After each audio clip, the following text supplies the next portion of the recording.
हैं कल के रोज़ भी और आज के रोज़ भी। पाकिस्तान की मईशत जो है उसमें आज आपने देखा कि डॉलर जो है वो 25 रुपये एक दिन के अंदर इंटरबैंक रेट जो है वो उसमें उसने अपनी कदर लूज़ की और 255 रुपये से पे जो रुपया है वो डॉलर के अगेंस्ट क्लोज़ किया और जो ओपन मार्केट में रेट है उसका अभी तक कोई रेट नहीं आया। 275, 285 ये सारे रेट्स आ रहे हैं। जब मार्केट क्लोज हुई आज तो अभी भी डाउनवर्ड्स प्रेशर था पाकिस्तान के रुपए के ऊपर और इस रेट के ऊपर भी डाउनवर्ड्स प्रेशर 255 पे देखा गया। मैं आपको ये बताना चाहता हूं कि जब भी इसाक डार साहब ने मईशत संभाली है उन्होंने एक्सचेंज रेट को फिक्स करने की कोशिश की, ज़्यादा देर वो सस्टेन नहीं हो सका और जब एक्सचेंज रेट को छोड़ा गया तो वो बुरी तरह नीचे आया। आपको मैं याद दिलाता रहूं कि 2016-17 में इसाक डार साहब ने 32 अरब डॉलर ज़ाया किए 105 के ऊपर डॉलर को रखने के, और जब वो सस्टेन नहीं हो सका मिफ्ता इस्माइल साहब आए तो डॉलर जो है वो कोई 117 तक चला गया और फिर जब इंटरम यानी कायम मुकाम वजीर ख़जाना 2018 में आए तो ये 124 रुपये तक चला गया। और जब पाकिस्तान तहरीक इंसाफ ने हुकूमत संभाली तो IMF ने दोबारा कहा कि इसको मुकम्मल मार्केट एक्सचेंज रेट पे लेके जाएं, तो फिर इसमें मजीद डिवैल्यूएशन आई और यही हुआ है इस मरतबा भी। जब पाकिस्तान तहरीक इंसाफ हुकूमत छोड़ के गई तो 182 रुपये 93 पैसे का डॉलर था और मैं आपको दावे से कहता हूं कि अगर हमने स्टेट बैंक की इंडिपेंडेंस को बरकरार रखा होता, अगर हमने मार्केट एक्सचेंज रेट रिजीम को बरकरार रखा होता, अगर हम पॉलिटिकल स्टेबिलिटी को बरकरार रखते तो बहुत होता तो ये 182 से 190 पे आ जाता, 190 से 195 पे आ जाता, 200 पे आ जाता, लेकिन मैं आपको दावे से कहता हूं कि इससे आगे नहीं जाना था इसने। अगर आज ये गया है तो उसकी वजह पिछले 9 माह की सियासी और माशी तबाही है और इसके असरात अभी सामने आने हैं। जब 255 या जहां पे भी ये एक्सचेंज रेट जो है वो सेटल होगा तो उसके बाद आप देखेंगे कि ये मामलात जो हैं ये खराब होंगे। मैं आपको ये भी बताता चलूं कि 2 मिनट हम अजान की ब्रेक ले लेते हैं, उसके बाद दोबारा शुरू करते हैं।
जी जवाब कहेंगे?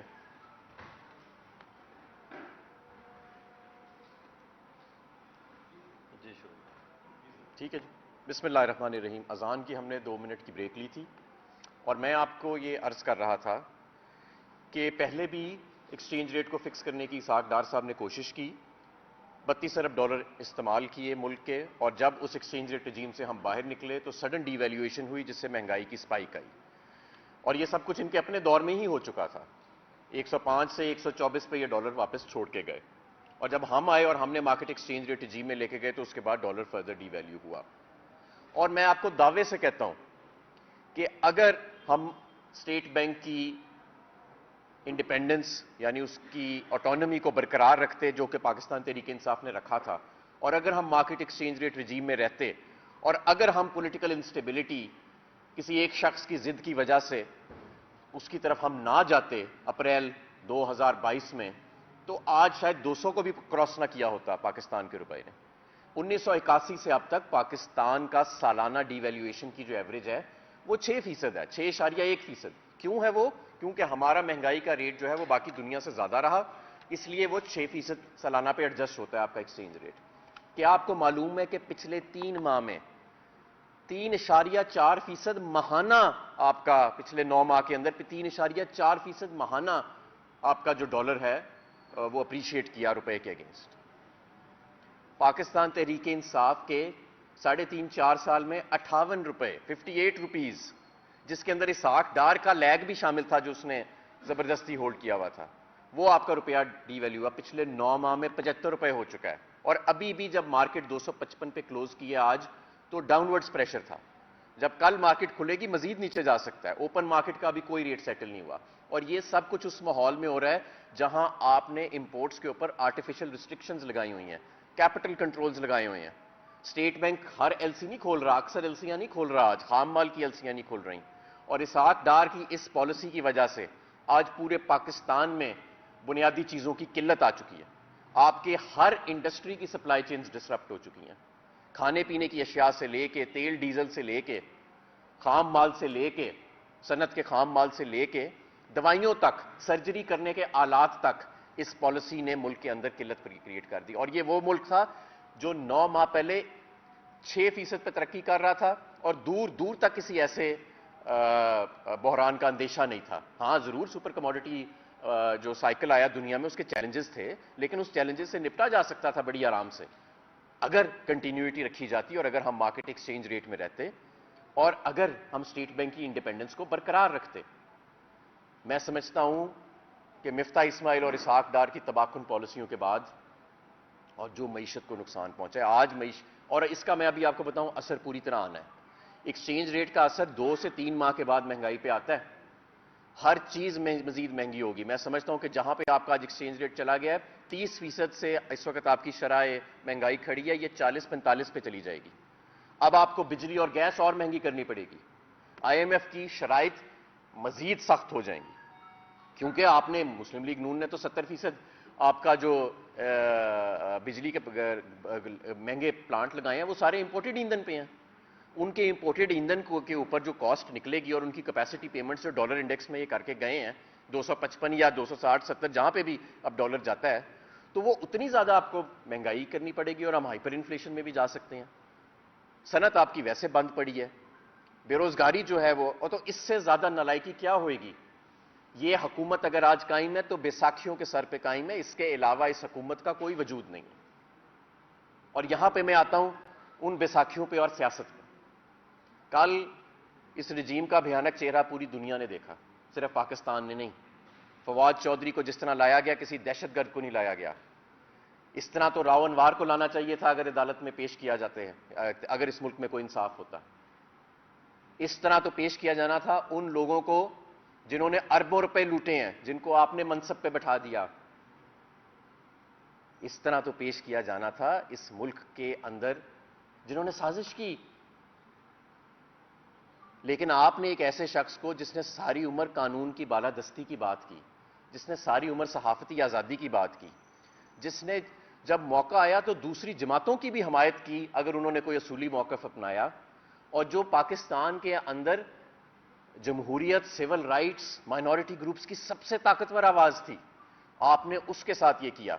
कल कोई इस खुशफहमी में ना रहे या गलत फहमी में कि कल कोई फवाद चौधरी को नुकसान पहुंचा है। कल फवाद चौधरी कौम का हीरो बन गया है और जिन्होंने जुल्म किया उनका चेहरा सारी दुनिया ने देख लिया। यही वजह है कि रात को 11:30 बजे और 11 साढ़े 11 के दरमियान चैनल्स को हदायत आई कि आज का दिन, अगर यानी कल का जो दिन होगा, जो आज का दिन है, उसमें फवाद चौधरी के केस को जरा डाउन प्ले करना है। बहरहाल मैं यहां पे अपने इत्तेहादी चौधरी परवेज लाई साहब ने भी आज गुफ्तगू की है, मैं उनका भी बड़े अदब से जवाब देना चाहता हूं। देखें, चौधरी साहब हमारे बुजुर्ग हैं और हमारा अदब उन पर लाजिम है और वो पाकिस्तान तहरीक इंसाफ के इत्तेहादी हैं और हम उनके इत्तेहाद जी और हमारा हम इस इत्तेहाद की बड़ी कदर करते हैं। लेकिन पाकिस्तान तहरीक इंसाफ अगर आज पाकिस्तान की सबसे मकबूल जमात है, सवाबी से लेके गवादर तक, कराची से कोयटा, लाहौर से कराची, पेशावर, आप आज़ाद जम्मू कश्मीर, गिलगित बल्तिस्तान, तो उसकी वजह यह है कि पाकिस्तान तहरीक इंसाफ और इमरान खान ने रवायती सियासत को रद्द किया। हमने सौदेबाजी करके इक़्तिदार की सियासत को रद्द किया। हम जानते थे जब हमने असेंबलियां छोड़नी थी कि यह मुश्किल रास्ता है, हम जानते थे। हमें यह भी पता है कि अभी और मुश्किलात भी आगे आएंगी, हमें मालूम है और हम उसके लिए तैयार हैं अल्लाह के फजल से। लेकिन यह कहना कि मुल्क की मईशत डूब रही है, इंसानी हकूक का जनाजा निकल गया, अरशद शरीफ को कत्ल कर दिया गया, सहाफती आजादी को खत्म कर दिया गया, मुल्क में जमहूरियत नाम की चीज कोई ना रह जाए और हम पंजाब हुकूमत में बैठे रहें, वजारत आला या वजीरों के मजे लूटते रहें, यह सियासत नहीं है। और यही सियासत है जिसकी वजह से आज बहुत सारी सियासी जमातों का वोट बैंक खत्म हो गया है और अगर किसी एक जमात का आज वोट बैंक है तो वो पाकिस्तान तहरीक इंसाफ रह गई है, क्योंकि हमने खुद इक़्तिदार को हमेशा छोड़ के अवाम की सियासत की है और इन तसव्वुरात की सियासत की है, कानून की बालादस्ती की, जमहूरियत की, सिविल सुप्रीमेसी की। वो तो इमरान खान आज भी सौदेबाजी कर ले तो वो वापस इक़्तिदार में आ जाए, लेकिन उससे क्या फायदा होगा? उससे क्या पाकिस्तान के अंदर वो तब्दीली आएगी जिसके लिए इमरान खान और बहुत सारे ऐसे लोग जो सियासत में नहीं आना चाहते थे वो आए? और यही फर्क है हम में और बाकियों में कि हम इक़्तिदार की सियासत नहीं कर रहे। और ये कहना कि फवाद चौधरी को पहले अंदर हो जाना चाहिए था, पंजाब हुकूमत बच जाती। फवाद चौधरी आज कौम का हीरो है और कोई कौम का हीरो नहीं है। और जिस तरफ हम जा रहे हैं, जो हम नया पाकिस्तान तस्वर कर रहे हैं, वो इस निजाम के जरिए नहीं हासिल हो सकता कि आप कभी किसी से बैठ के मिलके पंजाब हुकूमत ले लें या इक़्तिदार ले लें, कभी किसी से बैठ के ले लें और नीचे वोट बैंक है कोई नहीं, जमात है कोई नहीं, बस 4 लोग इधर से मिलाए, 5 लोग इधर से मिलाए, कोई साजिश कर ली, कोई इंट्रीग कर ली। ऐसे नहीं, ये इमरान खान की सियासत नहीं है। इमरान खान की सियासत इससे मुख्तलिफ है। इस कुर्बानी और मुश्किल और हमें मालूम है कि क्या क्या इन्होंने रखा हुआ है और क्या क्या करेंगे, उसके लिए हम कर लेंगे इंशाअल्लाह ताला, कोई ऐसी किसी को परेशानी की जरूरत नहीं है। तो ये सारी चीजें जो थी ये फवाद चौधरी को भी मालूम थी, हमें भी मालूम है, लेकिन ये रास्ता लेना पड़ेगा अगर इस मुल्क में जमहूरियत की जड़ें मजबूत करनी है। सिर्फ इमरान खान को नहीं, पूरी कौम को लेना पड़ेगा। अगर इमरान खान को अकेले लेना पड़ेगा अपने साथियों के साथ, अकेले भी ले लेंगे, लेकिन ये सब सियासतदानों को रास्ता लेना पड़ेगा। कल फवाद चौधरी का जो ऊपर वो गुलाफ डाल के लाया गया, वो फवाद चौधरी के ऊपर नहीं गुलाफ डाल के लाया गया, वो पूरी जमहूरी निज़ाम के ऊपर गुलाफ डाल के उसको अदालत में इस तरह घसीटा गया। जिस तरह कल हाईकोर्ट के अंदर पहले शोर मचा के जी 1:30 बजे फवाद चौधरी पेश होंगे, 2 बजे होंगे, 3 बजे होंगे, और पंजाब पुलिस और इस्लामाबाद पुलिस ने कतन हाईकोर्ट के जज की इस सख्त अहकामात को रद्द करते हुए उन्होंने गाड़ी मोटरवे पे डाली और वहां से चल दिए। और शाम को आके हाईकोर्ट के वो जज साहब भी ऑनरेबल जज हैं, बहरहाल उनके कोई होंगे मसलहत या उनकी कोई रैशनैलिटी होएगी इसके पीछे, लेकिन वो भी मुतमईन नजर आए। तो इस तरह तो निज़ाम नहीं चल सकता। हमारी ये जद्दोजहद जारी रहेगी और ज़मान पार्क के गिर्द हमारे हज़ारों कारकुन मुस्तकिल पहरा देते रहेंगे और हम सच बोलने से भी नहीं हटेंगे। हमारे साथियों की जुर्रत भी कम नहीं होगी और इस मुल्क के अंदर जमहूरियत भी आएगी। इस मुल्क के अंदर इंशाअल्लाह कानून का राज भी होगा। इस मुल्क के अंदर हर सहाफ़ी की, हर वकील की, हर सियासतदान की डिग्निटी को और ज़िंदगी को प्रिजर्व भी इंशाअल्लाह ताला किया जाएगा। इसके लिए कुर्बानियां देनी पड़ेंगी तो इंशाअल्लाह ताला वो भी दी जाएंगी, और इस मुल्क की मईशत को हम दोबारा खड़ा करेंगे। ये इसहाक डार की जो बनाना कुकू पॉलिटिक्स, कुकू इकोनॉमिक्स इसे कहते हैं ना, जो बनाना रिपब्लिक के अंदर इस्तेमाल की जाती है, इससे मुल्क को फौरी तौर पर निकालना होगा। और अब आप देखेंगे कि ये जो पिछले 9 माह के अंदर जो इन्होंने मईशत का हाल किया है, अभी तो सिर्फ महंगाई आई है, अभी तो सिर्फ डॉलर डी वैल्यू हुआ है, किल्लत आई है, इसके असरात अभी आने हैं। इसके असरात अभी लोगों को नजर आएंगे जब ये नए टैक्सेस लगाएंगे, जब ये नए बिजली के नर्ख बढ़ाएंगे, ये सारा कुछ करेंगे। इन्होंने पिछले 9 माह में पाकिस्तान की सियासत का नहीं, मईशत का जनाजा निकाला है इस मुल्क का। हर एक पाकिस्तानी को यह इल्म होना चाहिए। और लोगों की आवाज को दबाने की कोशिश की गई है, लोगों की इज्जतों को उछाला गया है, लोगों को ब्लैकमेल किया गया है।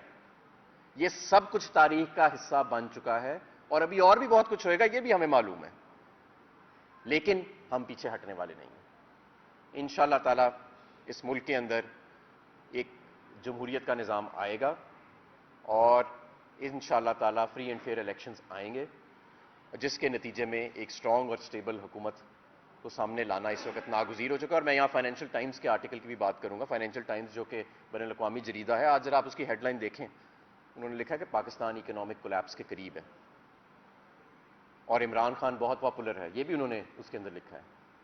शायद यही वजह है कि इलेक्शंस नहीं कराए जा रहे, कि इमरान खान बहुत ज़्यादा मकबूल हो चुका है। बहुत शुक्रिया।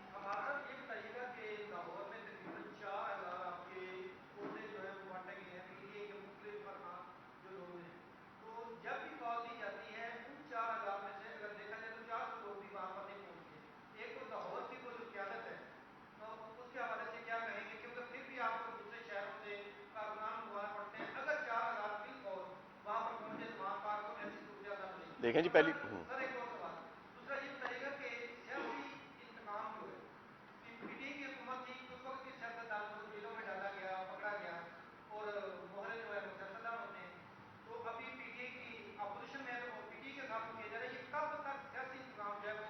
मेरी बात सुना, देखें, करप्शन के केसेस को सियासी इंतकाम ना समझें। अगर जरदारी ने नवाज शरीफ पे और नवाज शरीफ ने जरदारी और शहबाज शरीफ पे करप्शन के केसेस बनाए हैं, और अगर हमजा शहबाज के चपड़ासी के अकाउंट में से 3.5 अरब रुपए निकल रहे हैं, और कोई अदारा ये पूछता है कि ये 3.5 अरब रुपए जिस बेचारे के अकाउंट से निकले हैं वो पुरसरार तरीके से उसकी मौत भी वाक़या हो जाती है, और बाकी भी सारे गवाहान मर जाते हैं तो, या कत्ल कर दिए जाते हैं, तो कोई एजेंसी अगर पूछती है तो ये सियासी इंतकाम नहीं है भाई मेरे। अगर जरदारी से पूछा जाता है कि ये जो करप्शन आपने की है, ये रकम सारी कहां से आई है, ये सरे महल कहां से आया है, ये एवनफील्ड ट्रस्ट कहां से बना था, तो ये सियासी इंतकाम नहीं है, ये एजेंसियां अपना काम कर रही हैं। सियासी इंतकाम हुआ है जो कल फवाद चौधरी के साथ हुआ है, सियासी इंतकाम हुआ है कि जो इमरान खान को गोलियों से छली किया गया। और दूसरी बात, आपने लाहौर की तंजीम की बात की है, सुबह के 3 बजे अगर हजारों कारकुन जो जमा हो जाते हैं जमान पार्क में अपने कायद की हिफाजत करने, तो वो कैसे जमा हो जाते हैं? अगर पीएमजी चौक के बाहर 12 घंटे से भी कम नोटिस के ऊपर हजारों लोग जमा हो जाते हैं। अगर लिबर्टी में कोई तकरीबन 30 से 35 मेगा एहतजाज हुए हैं, जिसमें किसी को कोई गाड़ी नहीं दी गई, किसी को बुरियानी नहीं दी गई, कोई अल्लाह रखा पेप्सी नहीं आया वहां पे लोगों को महसूस करने के लिए, तो ये कैसे हो गया है? और ये सिर्फ लाहौर में नहीं हुआ, ये पाकिस्तान के हर कोने में हुआ है। आज भी अगर हम जी सर,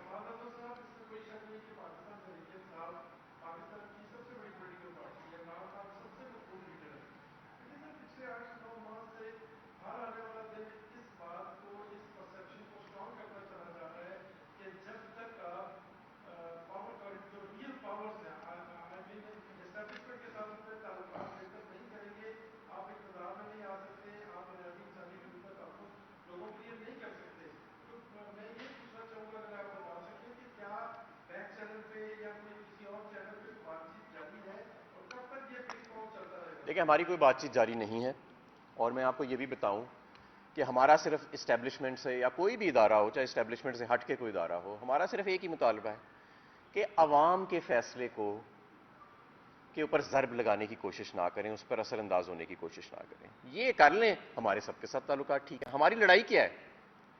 हमारी क्या लड़ाई है? हम कहते हैं कि यार ये रेड लाइंस और लोगों के ऊपर कांटे लगाना बंद कर दें, इस तरह लोगों को हरासा ना करें, इन मुल्क में इंसानी हकूक की और कानून की बालादस्ती को कायम रखें। आप मुझे बता दें, इसके अलावा कोई चौथा या पांचवा नुक्ता हमारा नहीं है। हमें कोई पैसे नहीं चाहिए, हमें कोई पॉलिटिकल इंजीनियरिंग करके अपने लिए बेनिफिट नहीं चाहिए, हमें कोई इलेक्शन कमीशन से 10-10 हज़ार रुपए के दत्थे नहीं चाहिए वोटों की लिस्टों के इलेक्शन वाले दिन, हमें कोई ऐसी चीज नहीं चाहिए, हमें शफाफ इंतखाब चाहिए।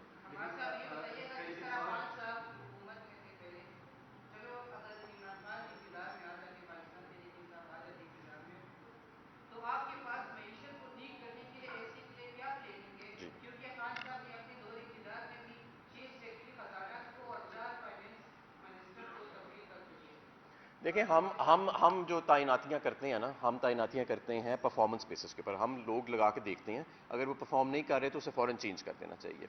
हम ये नहीं कि हमारे साथ जो लॉयल है या जो वाबस्ता है, जैसे मोहसिन नकवी टाइप की अपॉइंटमेंट्स हैं, हम ये नहीं करते।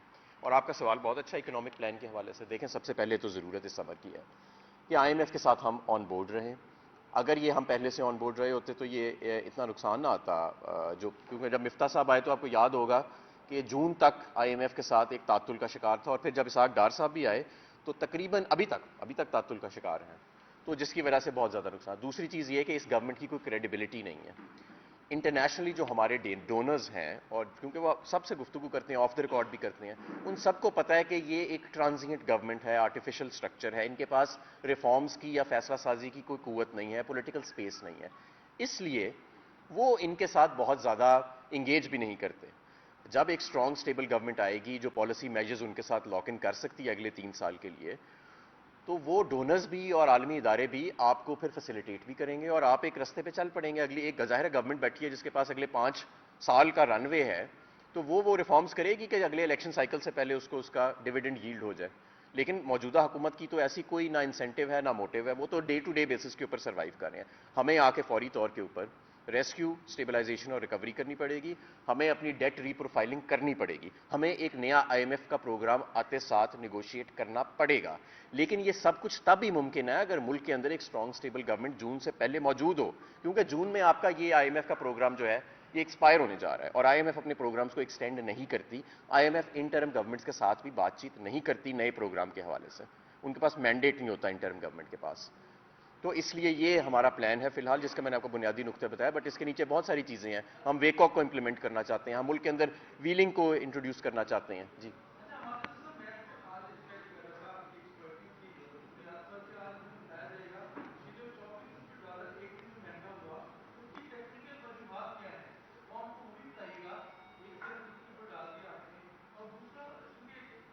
देखें,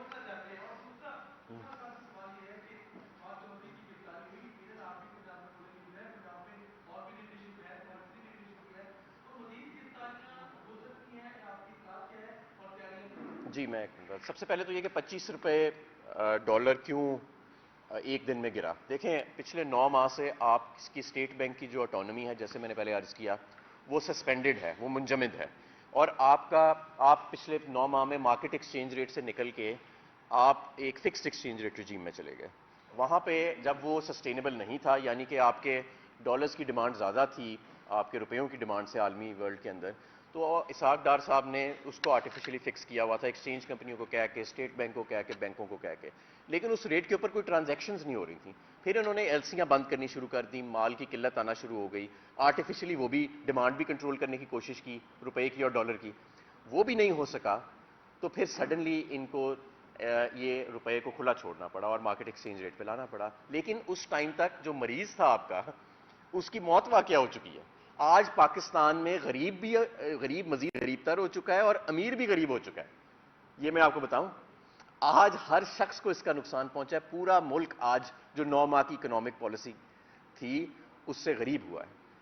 मुल्क की रियासत गरीब हुई है, मुल्क का गरीब मजीद गरीब हुआ है, मुल्क का अमीर भी गरीब हो गया है। मुल्क का सनतकार जो है उसके आप देखें ना जाके लॉसेस, टेक्सटाइल इंडस्ट्री को देखें, स्टील इंडस्ट्री को देखें, बाकी इंडस्ट्रीज को देखें, शुगर इंडस्ट्री के अलावा सारी गरीब हो गए। और देखें, और महंगाई, कर्ज इतना बड़ा है, कर्ज तो इतना बड़ा है कि जिसकी कोई इंतहा नहीं। शायद 3.5 साल में, हमारे दौर में इतना नहीं बढ़ा जितना 9 महीने में बढ़ गया। और मैंने आपको बताया कि 6.1% 1981 से आज तक डीवैल का रेट है आपका। यहां पे 3.4% महाना डिवैल्यूएशन होती रही है। ये इनकी इकोनॉमिक पॉलिसी थी और ये इनकी माइशत की पॉलिसी थी। ये 80 के दहाई के लोग हैं, सिर्फ और सिर्फ ये रवायती सियासत की बुनियाद पे और साजिश की बुनियाद पे ऊपर आए हैं। कोई इनके पास आइडियाज़ नहीं, मॉडर्न इकोनॉमीज़ और आपके जो नए आइडियाज़ हैं इकोनॉमीज़ के, क्योंकि पॉलिसी मेकिंग भी टेक्निकल होती जा रही है, उससे इनका दूर दूर तक कोई ताल्लुक नहीं। आप ये देखें कि जो तवानाई का वजीर है, आज वो टीवी पे आया है, एक वजीर मुमलिकत है पेट्रोलियम का, बजाय कि वो बताए कि मुल्क के अंदर शदीद बहरान है, ना बिजली है, ना गैस है, ना डॉलर है, ना आगे कुछ नजर आ रहा है, वो इमरान खान से शुरू होकर इमरान खान पे खत्म हो गया। खुर्रम दस्तगीर साहब, ले यहाँ पे भी बिजली चली गई, तो ये बिजली की बात हुई और यहाँ पे भी बिजली चली गई। तो ये देखें ना, ये पाकिस्तान है। मुस्लिम लीग